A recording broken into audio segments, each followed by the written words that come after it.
10분 TUK 톡을 발표하게 된 최우석이라고 합니다.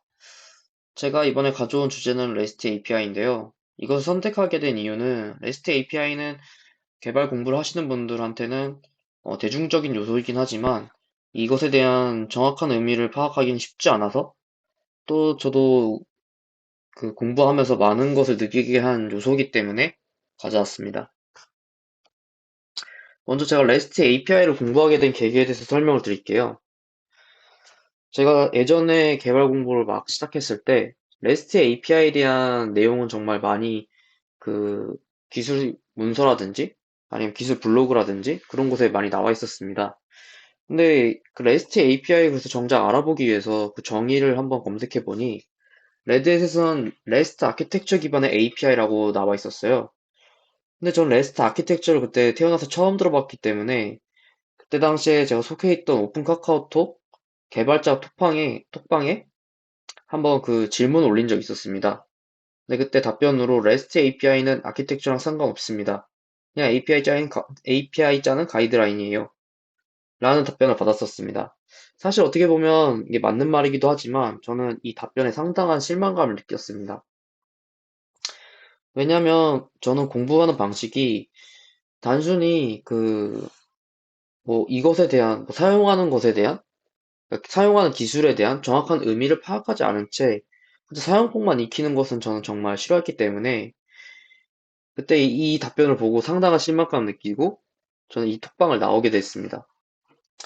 그래서 다짐을 했죠. 아, 이제 역시 공부는 혼자 해야 되고 이 쉬운 길은 없구나. 그냥 그 어려운 길로 가야지만 결국 공부를 할 수 있구나라는 걸 느끼고 이 REST의 API, REST 아키텍처를 만드신 분이 누군지 조사하고 이제 그분이 처음 REST 아키텍처를 언급했던 그 서적을 보기로 마음먹었습니다.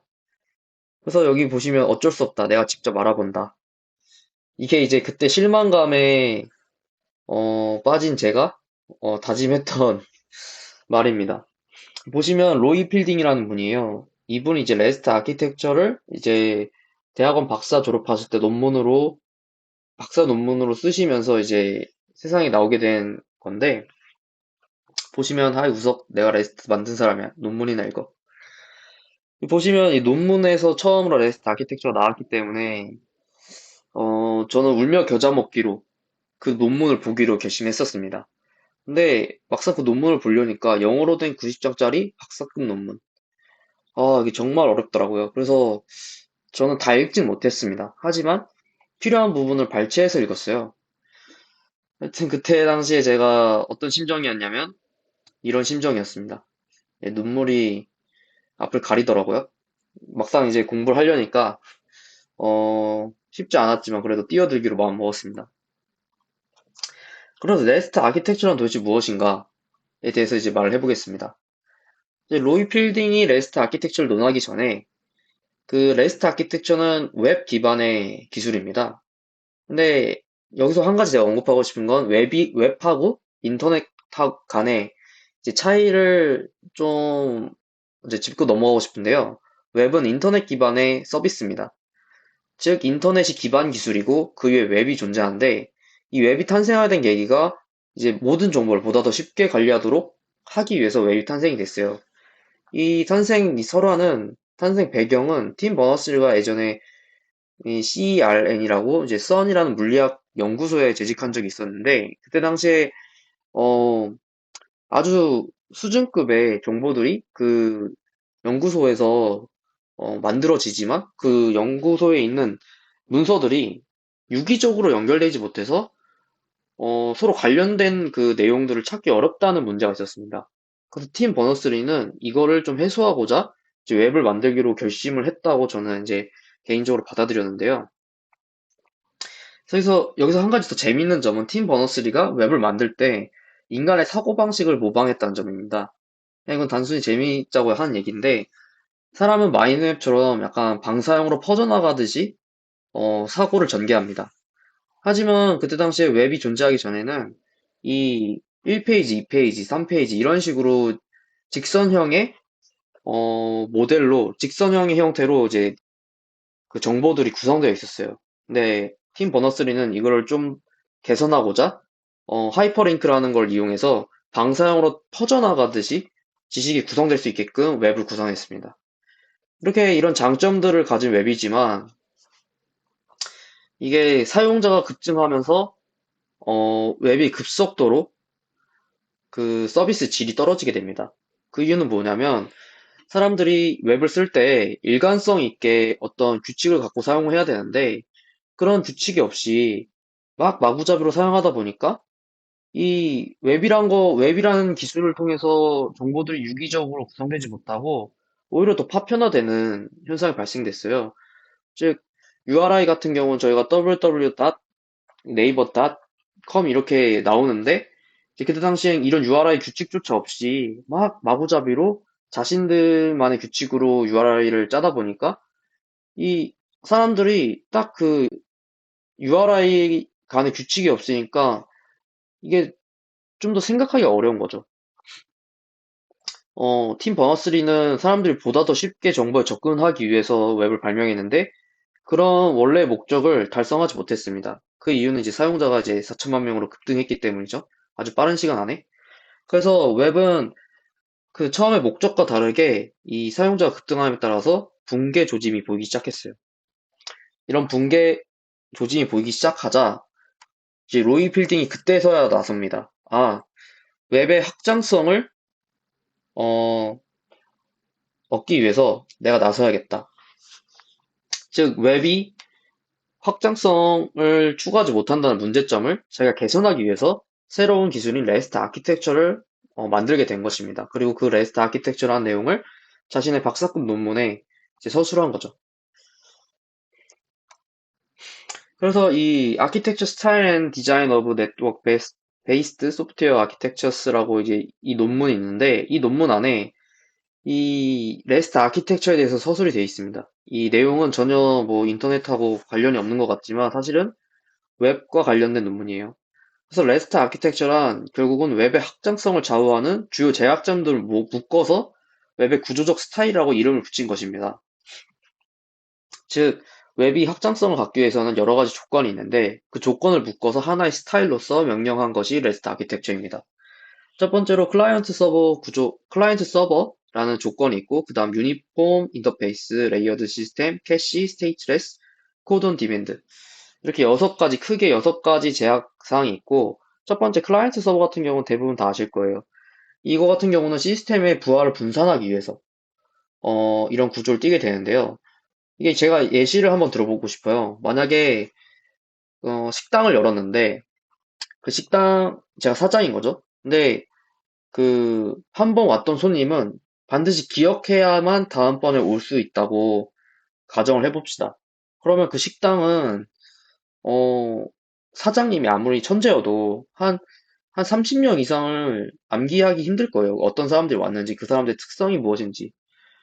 근데 만약에 그런 제약 없이 그냥 누가 오든지 간에 그러니까 처음 본 사람들이 그냥 들어와도 상관없는 식당이라면, 뭐 1000명, 200명, 뭐 1000명, 10,000명이든 누가 오든지 간에 내가 재료를 준비한 만큼 팔 수 있겠죠. 이런 장점이 클라이언트 서버 구조에서도 있는 겁니다. 이 클라이언트 서버 구조의 핵심은 서버가 클라이언트에 대한 정보를 몰라도 된다는 거예요.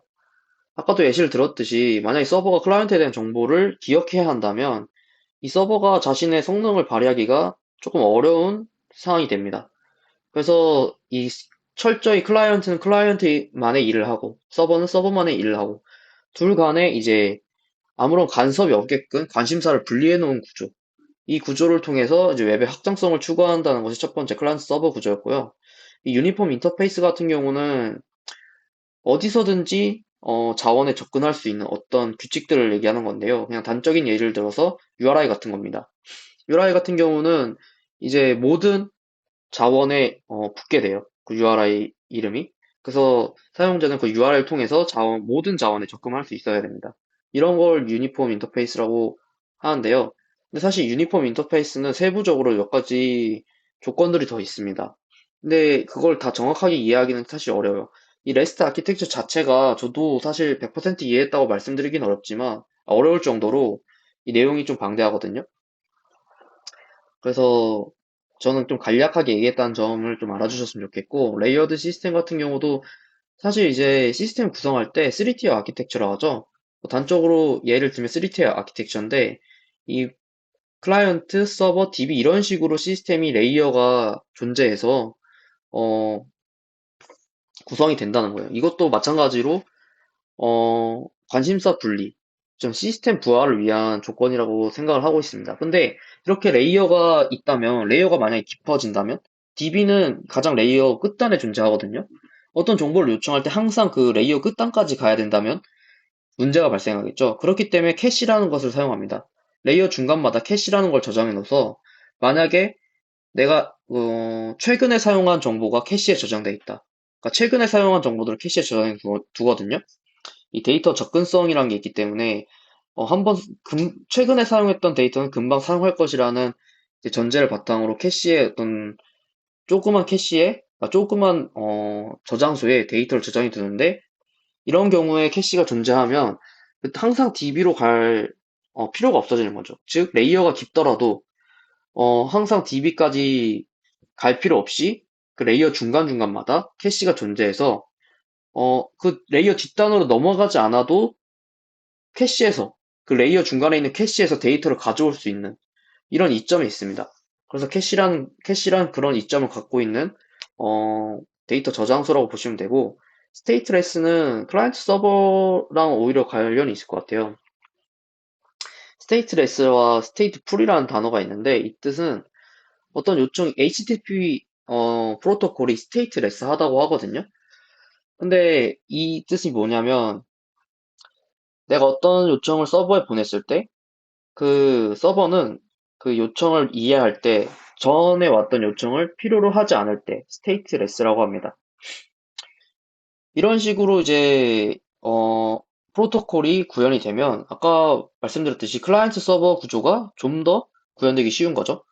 네, 저는 그렇게 이해를 하고 있고 코드 온 디맨드는 서버에서 보낸 코드가 브라우저 단, 클라이언트 단에서 실행할 수 있는 그런 코드들을 보낼 수 있다는 뜻입니다. 그래서 이런 제약 조건들을 다 지켜서 어, API를 구성하기가 정말 힘들겠죠. 지금 제가 말씀드린 것만 해도 세 발의 피인데 이걸 다 지키기란 사실상 정말 어렵습니다.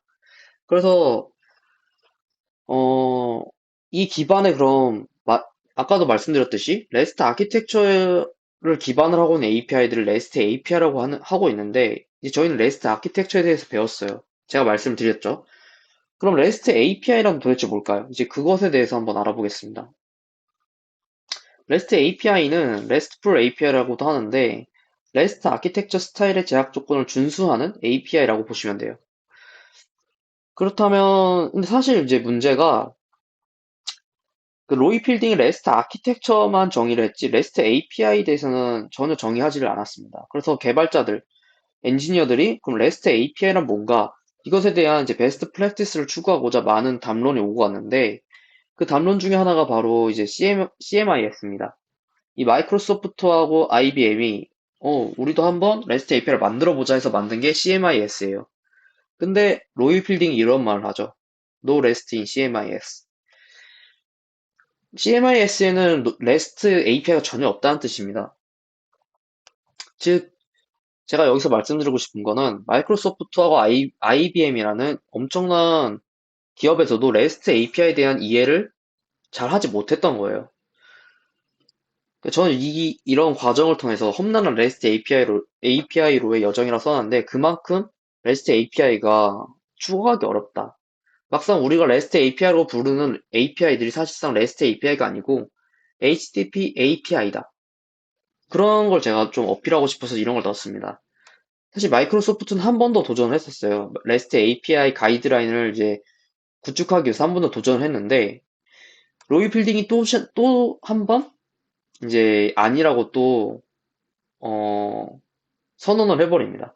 보시면은 이제 리눅스 명령어 중에 이제 문자를 대체하는 그런 명령어가 있거든요. 근데 로이 필딩이 그 마이크로소프트 REST API 가이드라인 안에 있는 REST API라는 단어를 HTTP API로 변경해야 된다. 이런 말을 해요. 즉, REST API가 아니라 HTTP API다. 너네가 구현한 거는. 이런 말을 합니다. 그래서 사실상 저희가 구현한 API도 대부분 HTTP API예요. 근데 대부분 사람들은 그 사실을 망각한 채 그냥 REST API라고 말을 해버리죠. 그래서 사실 저는 이 세션을 준비할 때도 그걸 염두하고 준비를 했었어요. 우리가 항상 REST API라고 해서 많은 것을 막 구현하지만 정작 그것이 REST가 아니고 HTTP API다. 설사 우리가 REST API를 구현하지 못하더라도 그것을 알고 구현 못하는 게 맞지 않을까라는 취지로 제가 이거를 기획한 거긴 하거든요. 그래서 이런 사태를 고발하는 아주 꼬집는 동영상으로서 이제 그런 REST API로 괜찮은가라는 영상이 있습니다. 근데 그 영상은 결국에 제가 말했듯이 흔히들 사람들이 말하는 REST API라고 말하는 것들이 실상은 HTTP API다. 뭐 이런 내용이 아마 주된 내용일 거예요. 근데 로이 필딩도 그런 말을 했어요. REST API가 굳이 아니어도 된다. 그냥 HTTP API로 구현을 해도 된다. 다만 HTTP API를 REST API라고 부르진 말자. 뭐 저는 이렇게 얘기를 하고 싶은 거죠. 그리고 어, 덧붙여서 다음에 또 이제 여기가 마지막인데 그래서 좀 더 궁금하신 분들은 그런 REST API로 괜찮은가? 라는 영상을 한번 보시면 좋을 것 같아요. 그래서 제가 이 20분 TUK 톡 안에 REST API를 구축하는 방법은 그래서 적어두진 않았어요. 왜냐면 저도 그것을 함부로 말하지 못할 만큼 어렵기 때문이에요. 그래서 관심 있는 분들은 REST API, 그런 REST API로 괜찮은가라는 영상을 유튜브에서 찾아보시면 더 좋을 것 같아요.